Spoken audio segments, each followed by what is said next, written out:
Allez, troisième et dernière période de ce numéro de la Grande Team. Il nous reste quelques minutes à passer ensemble. Oui, on est en direct jusqu'à 22h et toujours en compagnie de nos deux invités. Michael Poté, l'international béninois, et puis Nassa Fred, premier vice-président de l'Union des centres de formation de football de Yopougon. Et puis, on a notre Ballot qui est arrivé. Oui. Salut Bonsoir Ballot. Tia, salut. Vous allez bien? Très bien, ça va. D'accord, super. Et Henri Jo, qui est de retour. Voilà, et bien ça tombe bien, puisqu'on va passer à l'actu de ce soir.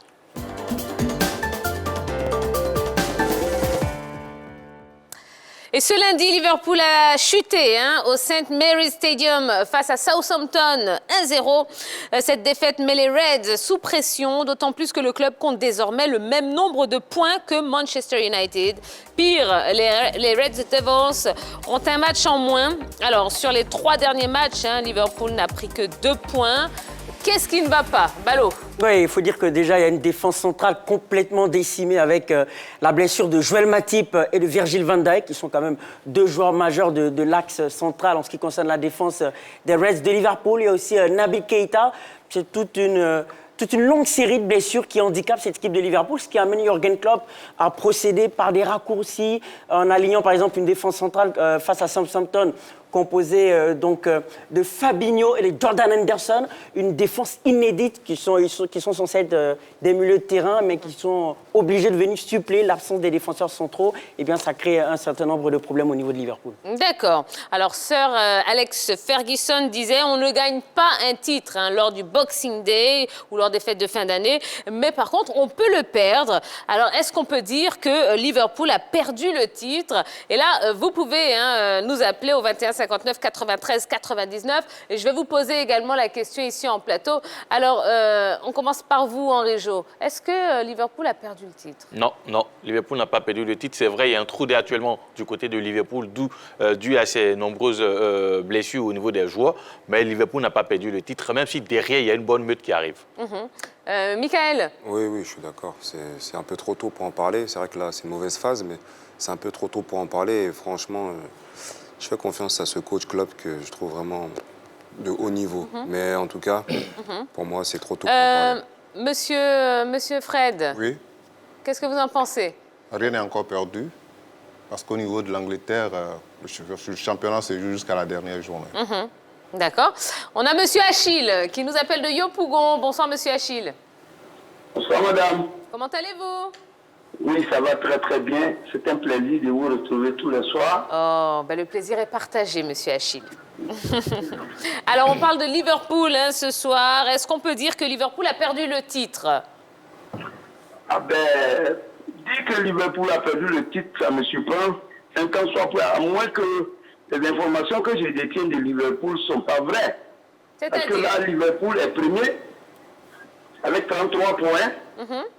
9 victoires, 6 nuls, 2 perdus, contrairement au match passé, à la saison passée, suivi de très près par Manchester City, qui a 33 points, avec un match en moins. L'entraîneur, certes, est inquiet, il se plaint souvent des pénaltys. Liverpool s'est endormi devant Southampton et Arsenal qui se réveille. Mais, vous savez, le championnat anglais était un championnat dense. À surprise, Liverpool va se réveiller et va maintenir le cap, ce qui est certain. Voilà, donc moi je fonde beaucoup d'espoir. Et en même temps, je voudrais terminer par un vœu pour votre émission qu'on a véritablement épousée. Toute la Côte d'Ivoire a aimé cette émission. Mon vœu pour 2021 est que les journalistes qui vous entourent soient animés d'une objectivité sans reproche, soient objectifs, bien entendu, en s'imprégnant naturellement des sujets à débattre. C'est ce qu'on essaie de faire, monsieur Achille, oui. Comment? Voilà, de sorte que quand il y a un sujet, on ne taponne pas ou du moins on n'est pas du parti pris. D'accord. C'est un peu ça. Je vous remercie pour tout ce que vous faites pour nous. Merci beaucoup, monsieur Achille. La 3 est notre émission.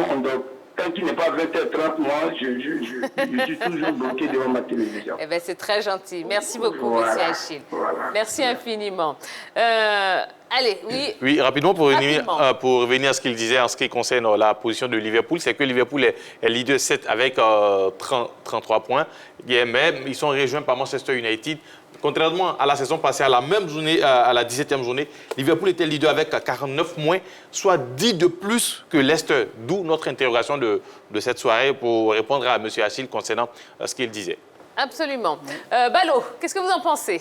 C'est pas encore terminé parce que Liverpool me semble mieux armé pour aller chercher le titre par rapport à des concurrents comme United et Tottenham. Déjà, il y a des automatismes bien réglés. Il faut dire que Liverpool a su garder cette stabilité-là au niveau des joueurs, avec des joueurs qui se sont ajoutés à ce potentiel déjà existant. Des Diogo Jota, malheureusement blessé, mais qui a un gros potentiel. Donc, ils sont bien unis. Il y a déjà des automatismes. Ils ont l'expérience déjà de cette première ligue-là pour l'avoir remportée déjà l'année passée.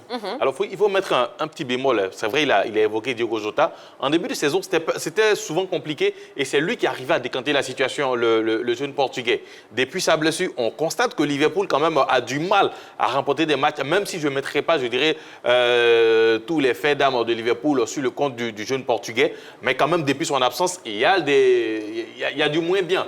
Donc, c'est vrai, il y a les automatismes, mais quand même, il faut être un peu réticent quant à peut-être un autre titre de Liverpool, même si je pense que le championnat n'est pas encore joué. Ouais. Mais ils sont mieux armés, hein, comme on l'a dit, par rapport à une équipe de Tottenham. Lorsqu'on prend les différentes lignes des Reds de Liverpool, c'est une équipe assez équilibrée. Hein. Alisson, une très bonne défense, de très bons milieux de terrain. On a la triplette, hein, Sadio Mané, Firmino et Mohamed Salah, qui font partie des meilleurs joueurs d'Angleterre. Donc, ils ont véritablement les armes et on verra. D'accord, eh ben on verra bien. On suivra ça de très très près, comme d'habitude. Allez, on va passer à une rubrique que j'adore. Ouais, le Niaga des supporters.